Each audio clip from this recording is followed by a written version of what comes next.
You give your time, your energy, your attention, your patience, your care. You give when you are exhausted. You give when you have nothing left. You give to people who do not ask how you are doing. You give and then feel guilty for noticing that nothing comes back. And somewhere underneath all of that giving is a belief so deeply buried that you have probably never examined it directly. The belief that your needs are too much, that asking for things makes you a burden, that wanting something for yourself is selfish in a way that other people wanting things simply is not. This belief did not arrive from nowhere. It was taught.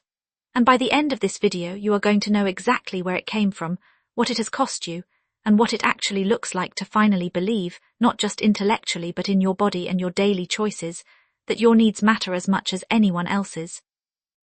The belief that your needs do not matter as much as other people's does not form in adulthood. It forms in childhood, in the specific environment where you first learned what was expected of you, and what the cost of having needs actually was. For some people it formed in a household where a parent's emotional needs dominated everything, where the emotional weather of the home was determined entirely by one person's moods, and everyone else learned to manage those moods rather than express their own. Where being attuned to what the parent needed was survival, and expressing your own needs was either ignored, met with guilt, or created conflict that felt dangerous. For others it formed more quietly in a family that simply did not talk about feelings or needs, where strength meant not complaining, where asking for help was weakness, where the implicit message was that good people give and needing is a kind of failure. And for others it formed through direct teaching, being told explicitly that you were selfish, too demanding, too sensitive, too much. However it arrived, the result is the same. A deep subconscious conviction that your needs are a problem that other people should not have to deal with. The belief that your needs do not matter shows up in ways that are so familiar you have probably stopped noticing them. You say you are fine when you are not. You minimize your own pain in conversations, adding qualifiers, apologizing for mentioning it, making sure the other person knows you are not trying to make it a big deal. You take on more than you can handle rather than asking for help, because asking feels like imposing. You wait to be offered things rather than requesting them directly, and then feel quietly hurt when the offer never comes. You prioritize other people's comfort in situations where your own comfort is equally at stake. You feel a specific kind of guilt when you do something purely for yourself, as though enjoyment that does not involve serving someone else needs to be justified, and you have a particular difficulty receiving compliments, receiving help, receiving care, receiving gifts, because receiving requires believing that you are worth giving to, and that is precisely the belief that was never installed.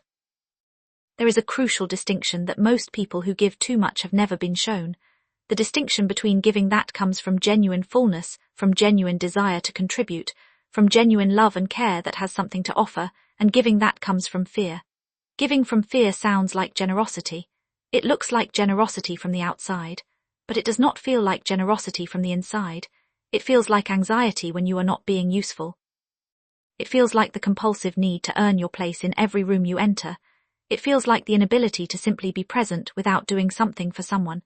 It feels like the specific dread of being seen as selfish, a dread so powerful that it overrides your own physical and emotional needs repeatedly and without negotiation. This kind of giving is not a virtue. It is a survival strategy wearing the costume of a virtue. And the cost it extracts is not just exhaustion, though it does that too.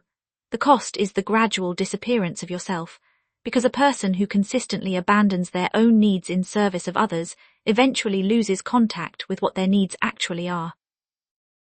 The guilt that arrives when you express a need, or even when you simply acknowledge one privately, is not a moral signal. It is a conditioned response. It was installed by an environment that punished need expression in some way, whether through anger, withdrawal, guilt-tripping, or simply consistent unavailability. Your nervous system learned from that environment that having needs produces a negative outcome. And guilt is the internal enforcement mechanism that keeps you from repeating the behavior that produced that outcome.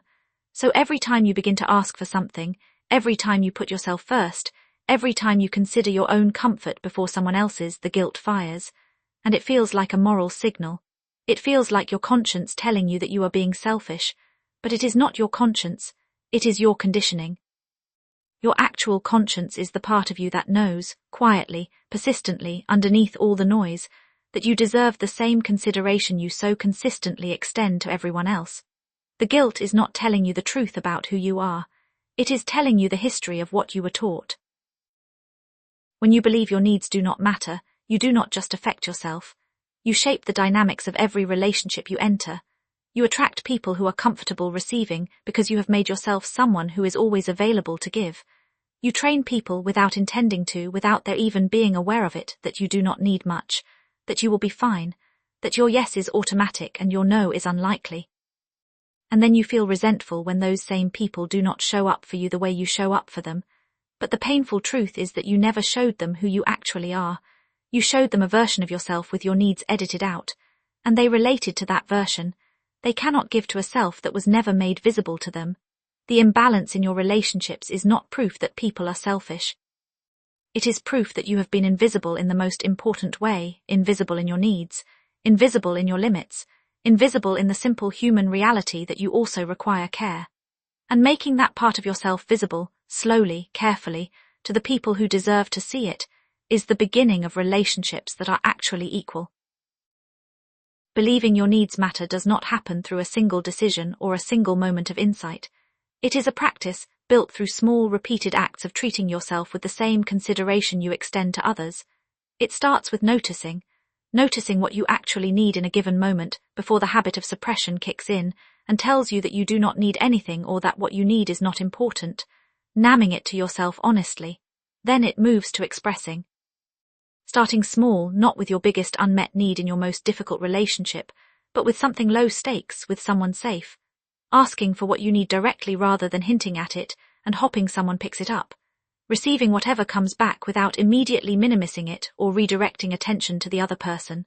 And then, gradually, expanding the practice into more significant relationships and more significant needs. Each time you do this and the world does not end, each time you express a need and remain intact and connected on the other side, you are building the experiential evidence that your nervous system actually needs to update the old belief, not the intellectual understanding that your needs matter, the lived experience of acting as though they do and discovering that you survive it. You are not too much, you have never been too much. You are someone who was taught in an environment you did not choose that making yourself smaller was the price of belonging, and you paid that price. For years, possibly for decades, you paid it without question because you did not know there was another option. There is another option. It does not require you to stop caring for other people. It does not require you to become selfish or cold or demanding. It requires only that you extend to yourself the same basic consideration you have always extended to everyone else, that you include yourself in your own care, that you let your needs be as real and as worthy of attention as anyone else's. If this video helped you recognize something you have been carrying, subscribe right now. Every week we go this deep into the psychology of what makes us human. Drop a comment below and tell me, what is the need you find hardest to express? Just name it, because naming it is the first step toward believing it is allowed. And next week, something that will change how you understand every painful experience you have ever had. Why the most difficult things that happened to you did not just hurt you, they also built something in you that nothing else could have. You do not want to miss it. See you there.